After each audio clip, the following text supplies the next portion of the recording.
पीताम्बर एक साधारण चाय वाला है। सुबह से रात तक वो कड़ी मेहनत करता है।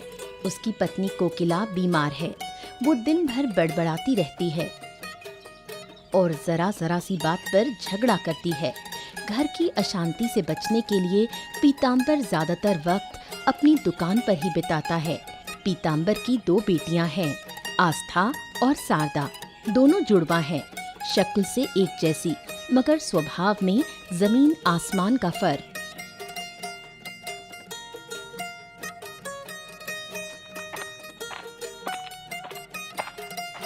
ओफो, फिर से चाय बनाते हुए हाथ जल गया।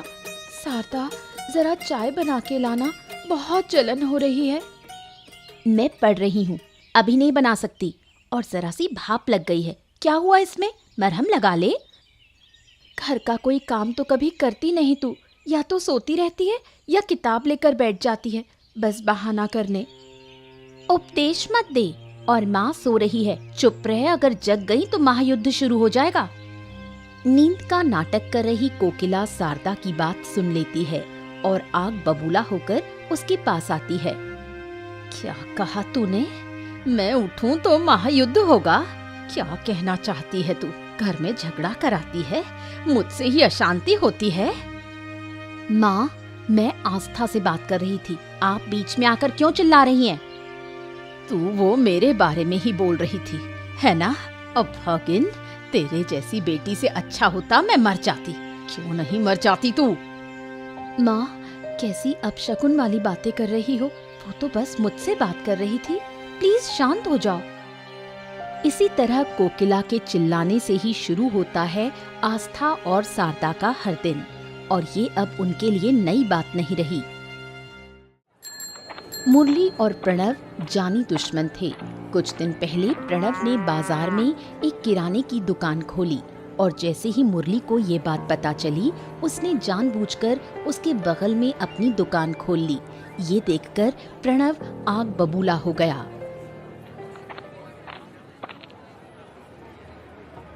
क्यों रे मुरली, तूने ये सब कुछ जानबूझकर किया है ना? आखिरकार पारिवारिक झगड़े को अब तू मेरे कारोबार तक खींच के ले आया है? वाह वाह वाह वाह वाह, ये बाजार तेरे बाप की संपत्ति है क्या? ओ भाई, यहाँ हर कोई दुकान खोल सकता है, समझा? हाँ, बिल्कुल खोल सकता है, पर किराने की ही दुकान, और ऊपर से मेरे बगल में ही क्यों खोलेगा? ओ भैया, जहाँ मेरी मर्जी वहाँ खोलूंगा। जो किया है ठीक किया है। तू होता कौन है मुझसे सवाल करने वाला है? मैं अच्छे से जानता हूँ तेरा मकसद। सिर्फ और सिर्फ तू मुझे नुकसान पहुँचाना चाहता है ना? हाँ, चाहता हूँ। और किया मैंने तेरा नुकसान के लिए। बोल, अब क्या करेगा? जो करना है कर ले, ज्यादा बातें मत कर, समझा ना? और क्या मुझसे लड़ाई करेगा क्या? दुकान बंद करवा देगा क्या मेरी? बोल, जो करना है कर ले। खड़ा हूँ यहीं पे, बात करता है। हाँ, तो मैं भी कोई लाचार नहीं हूँ और मुझे कोई तेरे जैसों से उलझना नहीं है।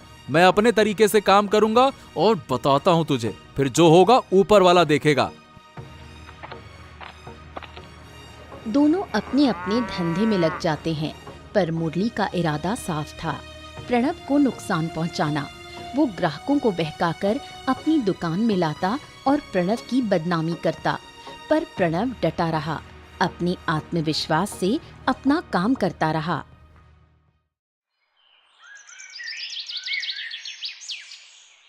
पीताम्बर रात को घर आता है और देखता है कि आस्था और शारदा उदास हैं।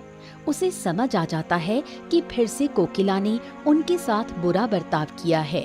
वो कोकिला के पास जाकर बैठता है और बेटियों को बुलाकर उनकी उदासी की वजह पूछता है। अरे भाई, तुम दोनों उदास क्यों हो? हर दिन मैं जब घर आता हूँ तो देखता हूँ कि तुम दोनों ऐसे ही चुपचाप बैठे रहते हो। कुछ नहीं बाबा, ऐसे ही शांत बैठे थे। क्यों झूठ बोल रही आस्था? साफ साफ क्यों नहीं कहती? हर सुबह हमारे साथ कितना झगड़ा होता है। अरे किसका झगड़ा? कौन करता है तुमसे ऐसा बर्ताव? बताओ। ये बात माँ से पूछो बाबा। सुबह होते ही उनका चिल्लाना शुरू हो जाता है। लगता है हमसे झगड़े बिना उनका दिन ही शुरू नहीं होता। हाय रे, बाप घर आया तो मेरी शिकायत कर रही हो। हिम्मत बहुत बढ़ गई है तुम्हारी। क्या मैं बिना वजह चिल्लाती हूँ? कभी अपने बर्ताव को देखा है? माँ, शारदा, बाबा दिन भर के बाद घर लौटे हैं अब इस वक्त झगड़ा करना जरूरी है क्या? तू चुप रह, बड़ी अच्छी बनने की कोशिश मत कर। क्या सोचती है, मैं समझती नहीं। अरे बस करो तुम लोग, बिल्कुल चुप। और घर आने के बाद ये रोज रोज की लड़ाई, किट किट कच कच कच कच कच, ये मुझसे सहन नहीं होता। तुम जानती हो, इन्हीं झगड़ों की वजह से मैं देर से घर आने लगा हूँ। और तुम लड़कियों के पीछे क्यों पड़ी रहती हो? मैं जल्द ही इनकी शादी कर दूंगा ना, फिर देखता हूँ कि तुम घर में किससे लड़ाई करती हो। दिमाग खराब कर दिया मेरा।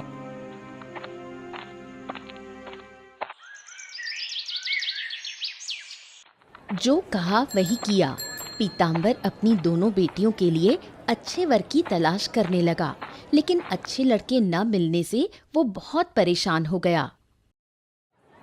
एक दिन बाजार में पीताम्बर की मुलाकात प्रणव से होती है। उसे प्रणव का व्यवहार बहुत अच्छा लगता है। थोड़ी देर बातचीत के बाद वो सोचने लगता है कि आस्था की शादी प्रणव से कर दे, और वो प्रणव से इस बारे में पूछने का मन बनाता है। ए प्रणव, क्यों भाई, तुम्हारा कारोबार ठीक तो चल रहा है ना? कोनो परेशानी और आसानी तो नहीं है? अरे क्या कहूँ, बस किसी तरह से चल रहा है, ये समझ लो। आप मुरली को जानते हो ना? पीछे पड़ गया है वो तो। पुराना झगड़ा है ना, इसी वजह से जानबूझकर तुम्हारे पास दुकान खोली है। लेकिन तुम चिंता मत करो, सब जान पहचान वाले तो तुम्हारी दुकान पर ही आएंगे ना। हाँ, उसी वजह से हर चीज में 4-5 रुपए कम कर दिए हैं ताकि ग्राहक मेरी दुकान पर आए। अब छोटा भाई भी आने वाला है शहर से कुछ दिनों में। पूरा घर मैं ही चला रहा हूँ। अरे बहुत मगजमारी, बहुत टेंशन है भाई, क्या ही कहूँ। अरे भाई, जिंदगी भर घर की जिम्मेदारी ही निभाते रहोगे क्या? अरे अब तो उम्र हो गई है, शादी वादी के बारे में कुछ सोचा है कि नहीं सोचा है? अरे इतनी जिम्मेदारियों में सही बताऊं तो पढ़ाई भी पूरी कर नहीं पाया। ऊपर से भाई की पढ़ाई का खर्चा भी मैं ही उठाता हूँ। शादी का तो जैसे वक्त ही नहीं मिला, पता नहीं क्या कहूँ। देखो भाई, सिर्फ परिवार की चिंता से काम नहीं चलेगा। तुम्हारे पिताजी के गुजरने के बाद तुमने घर का बोझ संभाला है, पर मेरी मानो तो अब अपने लिए भी सोचना होगा। देखो, मैं तुम्हारे लिए एक प्रस्ताव लेकर आया हूँ। इसके बाद पीताम्बर प्रणव को आस्था के साथ शादी का प्रस्ताव देता है, जिसे सुनकर प्रणव थोड़ा सोच में पड़ जाता है। अरे पर आस्था तो मुझसे उम्र में काफी छोटी है ना, और फिर मैं अपनी माँ की मर्जी के खिलाफ कोई फैसला नहीं लेता। शादी जैसा बड़ा फैसला मैं अकेले नहीं कर सकता। इसके लिए माँ और छोटे भाई की रजामंदी जरूरी है। प्रणव की बात सुनकर पीताम्बर तय करता है कि वो खुद जाकर उसकी माँ से बात करेगा। कुछ दिनों बाद प्रणव का छोटा भाई आनंद शहर से पढ़ाई पूरी करके गांव लौटता है। उसके लौटते ही पीताम्बर प्रणव और आस्था की शादी की बात लेकर उसके पास जाता है। सब कुछ सुनकर प्रणव की माँ शादी के लिए तैयार हो जाती है और दोनों की शादी की तैयारियां शुरू होती हैं। एक दिन आनंद आस्था के घर आता है। शारदा आंगन में खड़ी थी। आहा, कैसी हो भाभी? आपके घर के सामने से गुजर रहा था तो सोचा मिल लूं। भाभी? कौन है तुम्हारी भाभी? आप भी अच्छा मजाक करती हो भाभी। मेरे भाई के साथ आपकी शादी तय हो गई है और आप कह रही हैं कि कौन सी भाभी? हाँ हाँ हाँ। आपको गलतफहमी हो रही है। मेरी कोई शादी तय नहीं हुई है और मैं आपकी भाभी नहीं हूँ। क्या? अरे अभी कुछ दिनों पहले ही तो मेरे भाई के साथ आपकी शादी पक्की हुई है और अब आप कह रही हैं कि कुछ नहीं हुआ। क्या मैंने कुछ गलत देखा था क्या? तभी पीछे से सारी बातें सुनती हुई आस्था मुस्कुरा रही थी और फिर वो आकर शारदा के पास खड़ी हो जाती है। एक जैसी दो लड़कियां देखकर आनंद चकित रह जाता है। अरे ये क्या, दो दो एक साथ हैं? क्या मैं सपना देख रहा हूँ या फिर ये सच है? आप बिल्कुल सही देख रहे हैं। ये मेरी छोटी बहन शारदा है और मैं आस्था हूँ, जिसके साथ आपके भाई की शादी तय हुई है। और इस तरह बातचीत शुरू होती है और आनंद को शारदा अच्छी लगने लगती है। वो पीताम्बर के पास जाकर शारदा से शादी की इच्छा जाहिर करता है। पीताम्बर बहुत खुश होता है और अपनी दोनों बेटियों की शादी दो भाइयों से कराने के लिए तैयार हो जाता है। आस्था और शारदा की शादी की तारीख नजदीक आ जाती है। दोनों बहनें बहुत खुश थीं, लेकिन तभी एक हादसा हो जाता है। एक दिन तूफान के बीच बाजार में लौटते समय आकाशीय बिजली गिरने से प्रणव की मृत्यु हो जाती है। इस खबर से आस्था के पैरों तले जमीन खिसक जाती है। पीताम्बर आनंद से बात करता है। अरे मेरी किस्मत हमेशा से ही खराब रही है। अरे सब कुछ बढ़िया चल रहा था, मेरी दोनों बेटियां बहुत खुश थीं। शादी में बस एक हफ्ता रह गया था और तभी इतनी बड़ी बदकिस्मती हो गई, हादसा हो गया। क्या कहूँ अब मैं। मैंने हमेशा दादा को सिर्फ मेहनत करते देखा। उसने कभी खुद के लिए सुख की चिंता नहीं की। अब जब जरा सा सुख मिल रहा था तो वो भी उससे छीन लिया गया। अरे बस बस बस बस, शांत हो जाओ। आस्था उसे सही बताऊं तो बहुत चाहती थी। हाँ, अब कई दिन हो गए, न कुछ खाती है न पीती है, एकदम चुपचाप हो गई है। उसे इस हालत में देखना मेरे लिए बहुत दुखद है। मैं क्या कहूँ, मेरी माँ भी बीमार हो गई है। नहीं जानता कि क्या होगा। मैं खुद बिल्कुल अकेला हो गया हूँ। पिता के बाद दादा ही सहारा थे, अब वो भी चले गए। तुम्हें सांत्वना देने के लिए मेरे पास शब्द नहीं है, लेकिन तुम्हें अब खुद को मजबूत बनाना होगा। तुम्हारे दादा अब नहीं है। हाँ, अब तुम्हें जिम्मेदारी निभानी है। अब तुम ही जिम्मेदार बनो बेटा। आप भी आस्था दीदी का ध्यान रखिए। आशा है कि वो धीरे धीरे ठीक हो जाएगी। उनके सुख के दिन अचानक दुख में बदल गए। आस्था किसी से बात नहीं करती। कई महीने बीत जाते हैं और पीताम्बर शारदा और आनंद की शादी करवा देता है। आस्था बस रोती रहती है और सोचती है कि अगर प्रणव जीवित होता तो उसकी भी शादी होती। उधर मुरली प्रणव की मृत्यु और आस्था की स्थिति के बारे में जानकर चालाकी से सोचता है। वो आस्था से शादी करने की योजना बनाता है और पीताम्बर के पास प्रस्ताव लेकर जाता है। अब मैं भी अच्छे परिवार से हूँ। मेरे पिता को तो आप जानते ही हैं और मेरी खुद की दुकान भी है बाजार में। आस्था मुझसे शादी करेगी तो उसे कोई कष्ट नहीं होगा। हाँ हाँ, मैं तुम्हें जानता हूँ मुरली, लेकिन आस्था सही बताऊं तो प्रणव को चाहती थी। अब अगर मैं जाकर उससे तुम्हारे साथ शादी की बात करूंगा तो शायद वो अच्छा नहीं मानेगी। अब देखिए पीताम्बर बाबू, बात ऐसी है कि चलिए मान लिया वो प्रणव को चाहती थी, लेकिन प्रणव तो अब गया ना, वो लौट के नहीं आ सकता। क्या आप उसे जीवन भर यूं ही छोड़ देंगे रोते रोते हैं? हाँ, ये बात तो सही है।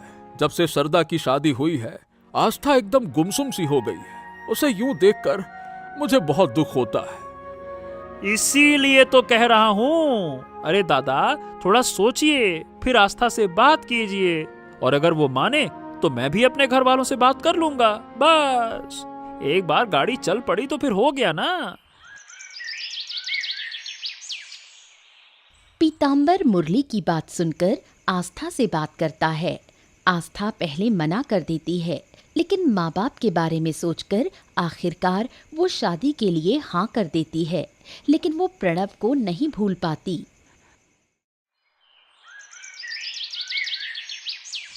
आस्था की शादी मुरली से हो जाती है, लेकिन बिना किसी विशेष समारोह के। शादी के कुछ ही दिनों बाद मुरली का असली रूप सामने आता है। वो आस्था से रूखा व्यवहार करने लगता है। अरे आस्था, तुम दिन भर बस नखरे दिखाती रहती हो। माँ रोज कहती हैं तुम कभी भी वक्त पर नाश्ता बनाकर नहीं देती हो। ये क्या चक्कर है? मैं तो जैसे आपने कहा था वैसा ही करती हूँ। सुबह 4 बजे उठकर 5 बजे तक माँ को नाश्ता दे देती हूँ। हाँ हाँ हाँ, सब जानता हूँ मैं, लेकिन शाम को घर लौटो तो ऐसे एकदम मरेला सा मुंह बना के बैठी रहती हो। पता नहीं क्या सोचती रहती हो, मुझे तो समझ ही नहीं आता है। ये बताओ, तुम्हारी प्रणव से शादी नहीं हुई इसीलिए तुम ऐसा बर्ताव करती हो ना? हैं? आप गलत समझ रहे हैं। ऐसा कुछ नहीं है। मैं मन से हर काम करती हूँ, फिर भी आपको पसंद नहीं आता। ओहो, तो इसका मतलब अब ये मेरी गलती है कि तुम्हारा काम हमको पसंद नहीं आता है। वाह वाह वाह वाह वाह, यही कहना चाहती हो ना? बोलो। मैंने ऐसा नहीं कहा। आप क्यों बेवजह मुझ पर शक कर रहे हैं? मेरी बात कान खोल के सुन लो। तुम्हारी चालाकी मैं अच्छे से समझता हूँ और ये तुम्हारा मायका नहीं है जहाँ तुम मटकते मटकते कुछ भी कहोगे और हम सुन लेंगे। खुद को बदलो और अगली बार कोई शिकायत मिली ना तो अंजाम बहुत बुरा होगा। हाँ। धीरे धीरे आस्था मुरली का असली चेहरा पहचानने लगती है, लेकिन कुछ भी नहीं कर सकती। वो बार बार सोचती है, काश प्रणव जिंदा होता तो उसका जीवन ऐसा ना होता। प्रणव की दुकान कई दिनों से बंद पड़ी थी, इसलिए आनंद वो दुकान खोलकर उसे चलाना शुरू कर देता है। ये देखकर मुरली बहुत गुस्सा हो गया। वो आनंद को धमकी देने लगा कि दुकान बंद कर दे, लेकिन आनंद भी प्रणव की तरह ही साहसी था, इसलिए उसने मुरली की धमकी पर कोई ध्यान नहीं दिया। अरे तेरा भाई तो मर गया, फिर उसकी छोड़ी हुई दुकान क्यों खोल ली तूने? और वैसे भी मेरी दुकान तो है ही, अब फिर इस दुकान की क्या ही जरूरत है, हैं? तुम्हारी दुकान है तो मेरी भी तो दुकान है ना। हम दोनों अपने अपने तरीके से व्यापार करें। मैं तो नहीं कहता ना कि तुम अपनी दुकान बंद कर दो क्योंकि मेरी दुकान है। बात करते हो। तू अभी अभी इस गांव में आया है और तू प्रणव जैसा अनुभवी नहीं है दुकान चलाने में। तू तो पढ़ा लिखा लड़का है, कुछ और अच्छे से कर। ये कहाँ किराने की किरानेदारी में फंस गया? क्यों बेवजह मेरे व्यापार का नुकसान कर रहा है भाई, हैं? मैं तुम्हारा कोई नुकसान नहीं कर रहा हूँ। ये दुकान मेरे पिताजी ने चलाई, फिर भैया ने चलाई और अब मैं चलाऊंगा। इसमें मुझे कोई परेशानी नहीं है। तुम्हें इतनी परेशानी क्यों हो रही है ये बताओ। अरे फिर से ये आनंद दुकान खोलकर बैठ गया। अब तो सारे ग्राहक उसकी ही दुकान में चले जाएंगे और मेरा व्यापार ठप हो जाएगा। अब क्या करूं?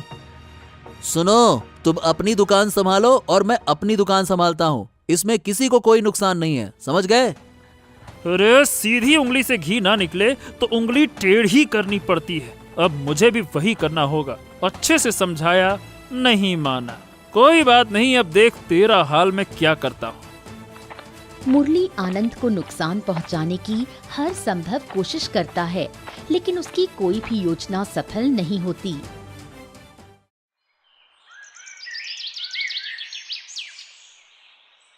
मुरली आस्था के साथ बैठकर आनंद के व्यापार को नुकसान पहुंचाने की योजना बनाता है, लेकिन मुरली की बातें सुनकर आस्था डर जाती है और बार बार उसे रोकने की कोशिश करती है, लेकिन मुरली उसकी कोई बात नहीं सुनता। अरे इतना धमकाया, कई बार कहा कि दुकान बंद कर दे, लेकिन कोई असर ही नहीं हुआ। आनंद ने तो आपका कोई नुकसान नहीं किया, वो तो बस अपनी तरह से दुकान चला रहा है। आप क्यों उसकी दुकान बंद करवाना चाहते हैं? अरे तुम चुप रहो यार, तुम तो हमेशा उसी का पक्ष लोगी। तुम्हारा उस परिवार से कुछ खास लगाव है ना? मैं लगाव की बात नहीं कर रही, लेकिन आनंद मेरी बहन शारदा का पति है।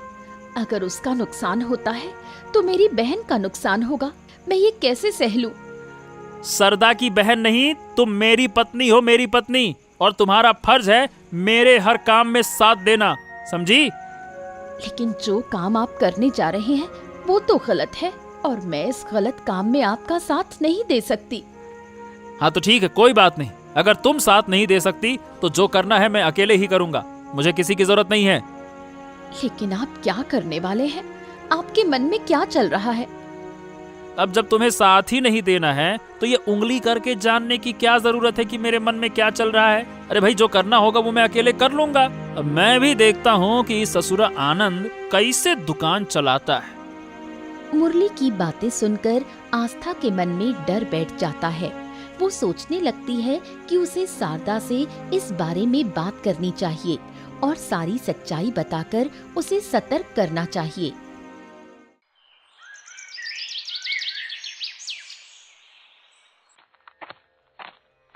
आस्था शारदा से मिलती है। वो उसे मुरली की सारी योजना बताती है, जिसे सुनकर शारदा चिंता में पड़ जाती है। दोनों मिलकर आनंद को नुकसान से बचाने का उपाय सोचने लगते हैं। तभी शारदा को एक तरकीब सूझती है और वो उसे आस्था को बताती है। आस्था को ये तरकीब बहुत पसंद आती है। तेरी तरकीब बहुत अच्छी है, लेकिन मुरली बहुत चालाक है। अगर उसे कुछ भी शक हो गया तो वो मुझे मार ही डालेगा। तू चिंता मत कर, उसे कुछ भी पता नहीं चलेगा। तू बस मेरी तरकीब के मुताबिक चल। और हाँ, आनंद को भी इस बारे में बताना जरूरी है। तू सही कह रही है, अगर वो साथ रहेगा तो हमारे लिए सब कुछ करना आसान हो जाएगा। ठीक है, फिर तू सतर्क रह, कल फिर मिलेंगे। और जैसा सिखाया है मुरली से ठीक वैसा ही कहना। ठीक है, मैं वैसा ही करूंगी। चलती हूँ। आस्था और शारदा मुरली को सबक सिखाने और आनंद को बचाने की एक योजना बनाते हैं और फिर एक दूसरे से विदा लेते हैं।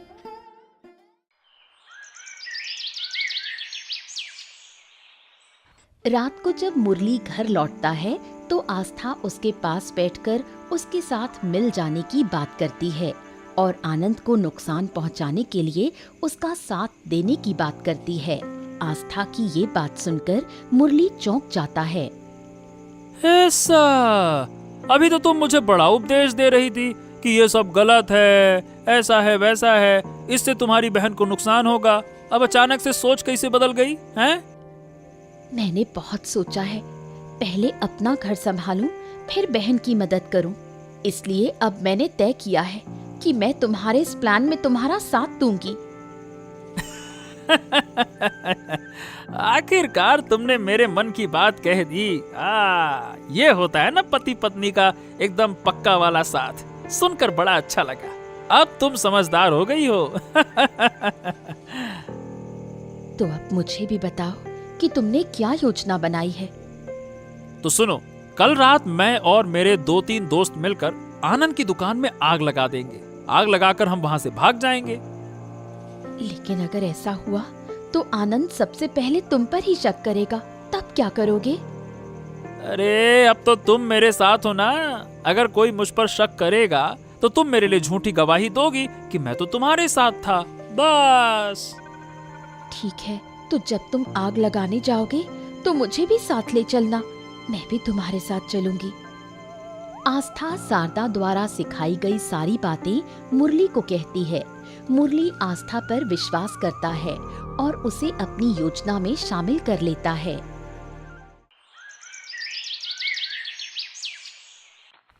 अगले दिन आस्था आनंद और शारदा से मिलती है। आनंद को कुछ पता नहीं होता। आस्था को देख वो चौंक जाता है। आस्था दीदी, आप यहाँ? अरे देखिए ना, आपकी बहन मुझे सुबह सुबह खींच लाई। कितना पूछा कि कहाँ ले जा रही हो, बताओ बताओ बताओ। कुछ नहीं बताया, बस खींच के ले आई। मैंने ही तुम दोनों को यहाँ बुलाया है और तुम्हें यहाँ बुलाने का एक बड़ा कारण है। तुम्हें एक सच बताना है। कैसा सच? क्या हुआ? सब ठीक तो है ना? नहीं, कुछ भी ठीक नहीं है। आज मुझे अफसोस होता है कि मैंने मुरली जैसे नीच इंसान से शादी की। वो तुम्हें नुकसान पहुंचाना चाहता है। क्या तुझे मुरली की योजना का कुछ पता चला? क्या उसने तुझ पर भरोसा किया? इसके बाद आस्था मुरली की पूरी योजना आनंद और शारदा को बताती है। सब सुनकर आनंद चौंक जाता है। बाप रे बाप, मुझे तो विश्वास नहीं हो रहा कि मुरली इतना घटिया काम कर सकता है। मुझे आज रात दुकान के सामने रहना होगा और उसे रंगे हाथों पकड़ना है। नहीं, वो जितना चालाकी से खेल रहा है, हमें भी उतनी चालाकी से उसे पकड़ना होगा। सीधे पकड़ने से वो छूट सकता है। हमें ऐसा तरीका निकालना होगा कि उसे सबक मिल जाए। लेकिन ये कैसे होगा? अब तू क्या करेगी? कैसे सिखाएगी उसे सबक? फिर शारदा अपनी योजना आनंद और आस्था को बताती है। वो दोनों सहमत हो जाते हैं और मुरली को सबक सिखाने की तैयारी करते हैं।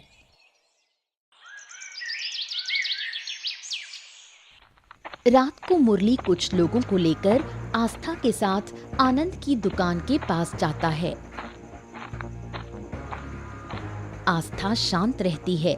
मुरली उसके साथ होता है और अपने लोगों को दुकान में आग लगाने का आदेश देता है। जैसे ही लोग आग लगाने जाते हैं, आनंद और शारदा वहां पहुंच जाते हैं। अरे तुम लोग यहाँ इतनी रात को क्या कर रहे हो? अरे पहले तू बता, तू इतनी रात को लोगों को लेकर मेरी दुकान के पास क्या कर रहा है? बोल। क्या अब भी नहीं समझा? ये तुम्हारी दुकान जलाने आया था। इसके लोगों के हाथों में तेल, कैरोसिन, माचिस, क्या ये सब यूं ही है? मैंने तो तुझे कभी नुकसान नहीं पहुंचाया। अपने स्वर्गीय भाई की याद में मैंने दोबारा दुकान शुरू कर दी, लेकिन तू मेरा इतना बड़ा नुकसान करने चला था, हैं? मैं कुछ नहीं कर रहा था, बस यहाँ ऐसे ही आया था। ये कुछ लोगों को गलतफहमी हो गई है। ए, तेरे चेहरे पे ना सब कुछ साफ साफ दिख रहा है। तू सोच मत कि मैं तुझे छोड़ दूंगा। मैं तुझे सबक सिखाऊंगा। अच्छा, तो क्या सबूत है कि मैंने आग लगाई है? सिर्फ वहाँ खड़े रहने से कोई दोषी नहीं बनता है। कल तुझे सब पता चल जाएगा कि सबूत कैसे मिलते हैं। आनंद, अब देर हो चुकी है, बाकी बातें कल सुबह होंगी। लेकिन मैं आज रात यहीं रहूंगा, क्या पता तू फिर क्या कर बैठे। मुरली और उसके लोग वहाँ से चले जाते हैं। वो आस्था को डराता है कि वो कुछ न बताए और झूठी गवाही दे। आस्था भी उसकी बात मानने का नाटक करती है। डर, चिंता और तनाव में रात बीत जाती है।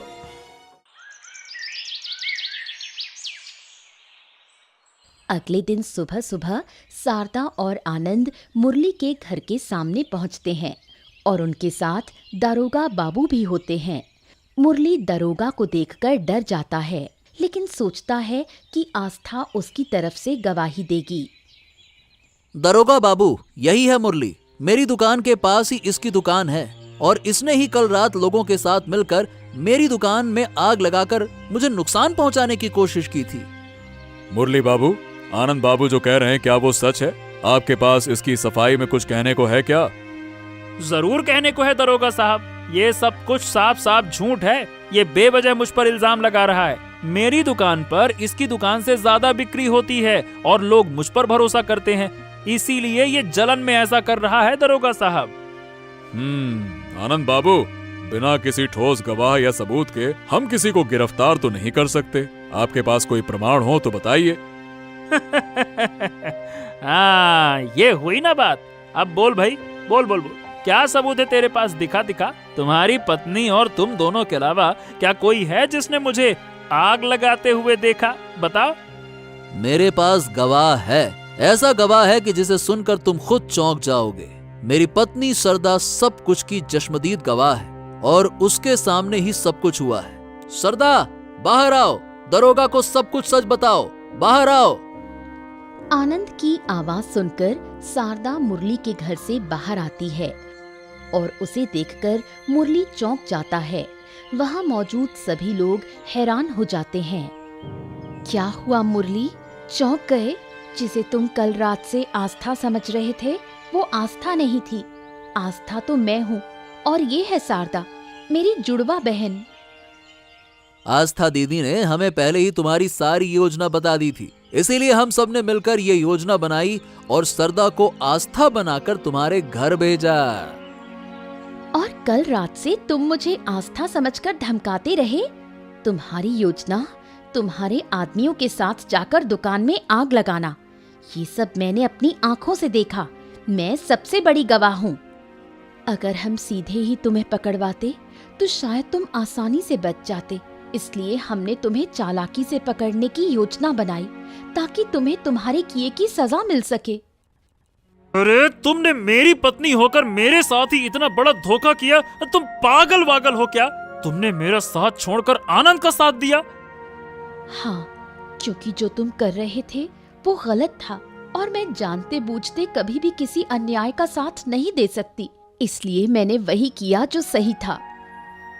मैं तुम्हें छोड़ूंगा नहीं। तुम्हें इसका अंजाम भुगतना होगा, देख लेना। अरे बस, जो देखना है वो सब बाद में देख लेना। अभी चलो मेरे साथ थाने और वहां तुम्हारे सारे षड्यंत्र की मैं पोल खोलूंगा। और आनंद बाबू, आप चिंता मत कीजिए, इसका पूरा इंतजाम मैं करता हूँ। ठीक है, चलिए। इस तरह जुड़वा बहनों की समझदारी और चतुराई से आनंद की दुकान बच जाती है और मुरली को उसकी चालाकी और जलन का उचित दंड मिलता है। आनंद और शारदा सुख शांति से अपना जीवन बिताते हैं और आस्था मुरली का घर छोड़कर अपने माता पिता के पास लौट जाती है और उनकी सेवा करते हुए शांति से अपना जीवन बिताने लगती है।